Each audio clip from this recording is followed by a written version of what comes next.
안녕하세요. 십지선다형으로 완벽하게 정리하니 쉽지 오쌤입니다. 오늘은 5번째 시간이고요. 정답 3개, 적절한 것 골라주세요. 첫 번째는 한글 맞춤법이죠. 더 이상 지지제재할 것도 없이 서로 달려들어 몸싸움을 했다. 지지제재하다. 요거 좀 생소하시죠? 지지제재하다라는 말에는 이 제를 이에 에를 쓰셔야 합니다. 지지제재하다는 이러니 저러니 하고 자꾸 짓거리다 라고 해서 쉽게 말하면 말싸움을 하거나 언쟁을 하는 것, 이런 걸 지지제재하다 라고 말하고요. 이때 제가 어떤 제가 쓰이는지 잘 봐주세요. 두 번째는 띄어쓰기 문제입니다. 시금치는 사온 지 오래됐는지 누렇게 떠 있었다. 온지 할 때 이 지를 앞에 말과 떨어뜨려서 써주셔야 됩니다. 이 지는요, 의존 명사이고요. 시간과 관련된 말을 때 쓰입니다. 예를 들어, 사온 지 오래되다. 오래되다라는 시간. 나는 열심히 공부한 지 사흘이 되었다. 한 달이 되었다. 뭐 이런 식으로 시간의 경과와 관련된 말이 나올 때 이 지를 쓰게 되는데요. 그때의 지는 앞말과 띄어서 쓰셔야 돼요. 그래서 뭐뭐 한지 오래되었다 이렇게 시간과 관련된 말 나왔죠? 그러면 두 개를 띄어서 한 띄고 지 이렇게 쓰는 거예요. 이렇게 시간과 관련된 말이 아니다. 그럼 무조건 그때의 지는 다 앞에 말이랑 붙여 쓰시면 됩니다. 예를 들어서 네가 무엇을 좋아하는지 몰라 다 준비했어. 뭐 그런 말 들어보셨죠? 그럴 때 네가 무엇을 좋아하는지 그때는 뒤에 시간과 관련된 말 안 나왔죠. 그때는 하는지 붙여 쓰는 거고요. 시간과 관련된 말이 나왔을 때에만 의존 명사이니까 앞말과 띄어서 쓰셔야 됩니다.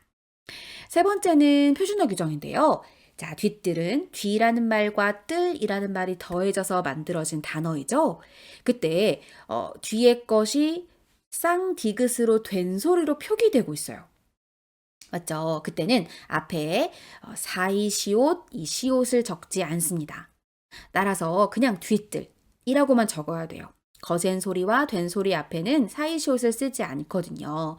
그래서 예를 들어 사이시옷이 들어가는 것 중에 위도 있거든요. 위라는 말 뒤에 층이라는 말이 더해졌다고 생각해 볼게요. 층이라는 말의 치읓은 거센 소리죠. 그래서 그때도 역시 위층을 시옷 없이 위층 이렇게 붙여서 쓰셔야 합니다. 아셨죠? 사이시옷은 뒤에 된 소리나 거센 소리 앞에는 안 나타난다는 거 기억해 주세요. 따사로운 봄볕하고 된 소리가 나죠? 그러니까 표준 발음법에서 봄볕이 아니라 봄볕으로 기억해 주셔야 돼요.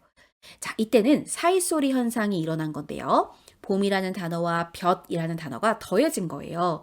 그때 봄의 볕 이런 의미로 중간에 의와 관련된 뭐 영어에선 소유격이라고 하고 국어에서는 관형격이라고 하는 그 조사 의가 들어갈 자리다. 근데 그 자리가 의가 사라졌다. 이런 의미로 해석될 수 있으면 그때는 뒤에 것이 된 소리가 납니다. 예를 들어 봄비. 봄비도 봄 더하기 비, 봄에 내리는 봄의 비이죠. 근데 의가 없네요. 그럼 그때 뒤에 것이 삐라고 소리가 나는 거예요. 또 빗길.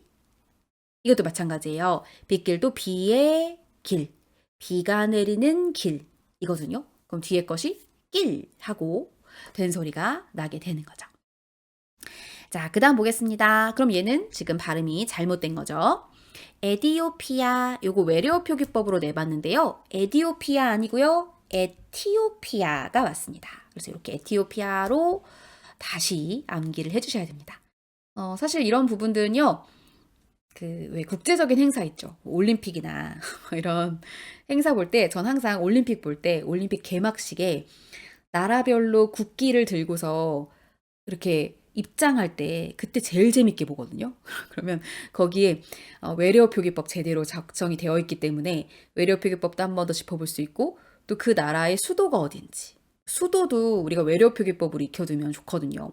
대부분의 외래어 표기법들은 다 모두 고유명사들이 외래어 표기법으로 정리가 되기 때문에 그런 고유명사들을 많이 익혀보시면 공통적인 특성들로 묶여서 약간 규칙성들을 확인할 수가 있고 많이 암기가 될 거예요.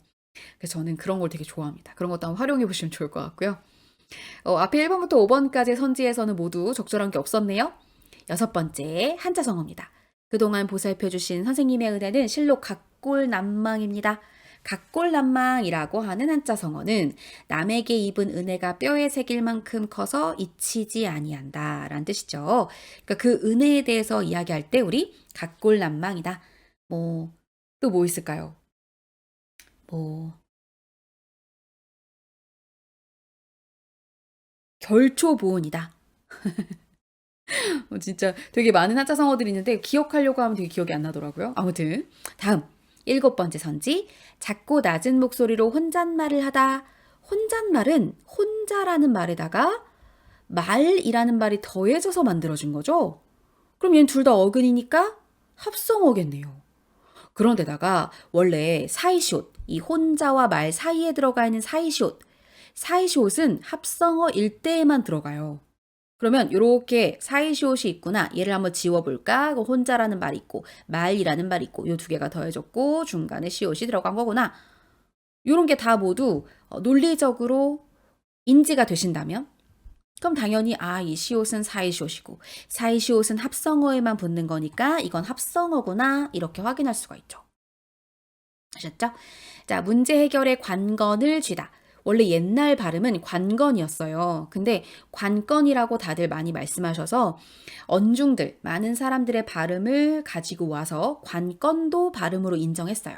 그래서 이 관건의 발음은 두 개입니다. 관건, 관건. 자, 근데 여긴 한자가 잘못됐어요. 여기 보면 건자를, 세울 건자를 지금 적어 놨는데요. 세울 건이 아니고 뭐가 들어가야 하냐면 열쇠 건자가 들어가야 돼요. 빗장관, 열쇠 건. 빗장으로 딱 이렇게 닫았어요. 근데 열쇠가 있어요. 그럼 열 수 있죠. 그래서 어떤 사물이나 문제 해결의 가장 중요한 부분을 관건이라고 한답니다. 그러니까 관건이라는 말도 잘 우리가 평상시에도 많이 쓰는 말이니까 기억해 주시고요. 그 다음 아홉 번째 선지에 보면 부하가 나다라고 해서 고유어를 제가 정리를 해봤는데요. 이 부하라는 것은 노엽거나 분한 마음을 이야기할 때 쓰는 말이에요. 원래 부하는 의학적인 용어로 허파래요. 허파. 가슴 안에 양쪽에 있는 원뿔을 반 자른 것과 비슷한 모양의 호흡을 하는 기관. 그 기관을 부하, 허파를 부하라고 하는 거죠. 그래서 노엽거나 분한 마음이 들 때 이런 신체 일부분에 영향을 줄 수 있다. 이런 거에서 연결이 되었겠죠. 이런 식으로 고유어들은요. 신체의 일부분과 관련돼서 정리되는 경우들이 많아요. 그건 고유어뿐만이 아니라 한자어도 마찬가지인데요.